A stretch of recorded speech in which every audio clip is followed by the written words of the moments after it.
এবং অবিলম্বে প্যালেস্টাইনের উপর যে নির্মম অত্যাচার চলছে, এই অত্যাচার বন্ধ করবার আহ্বান জানিয়ে দেশব্যাপী আমরা প্যালেস্টাইন সংহতি দিবস পালন করছি। আজকে শুধুমাত্র ত্রিপুরার মাটিতেই না, আমাদের দেশের দিল্লি থেকে চেন্নাই, চেন্নাই থেকে মুম্বাই, মুম্বাই থেকে কলকাতা, প্রতিটা রাজ্যের রাজধানীতে এই ধরনের কর্মসূচি পালিত হবে।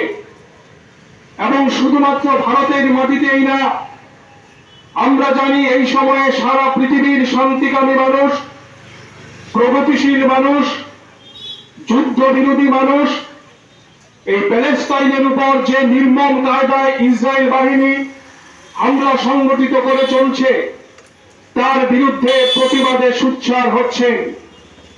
আপনারা জানেন যে আজ থেকে কয়েক মাস আগে ওই উয়েফা চ্যাম্পিয়ন্স লিগে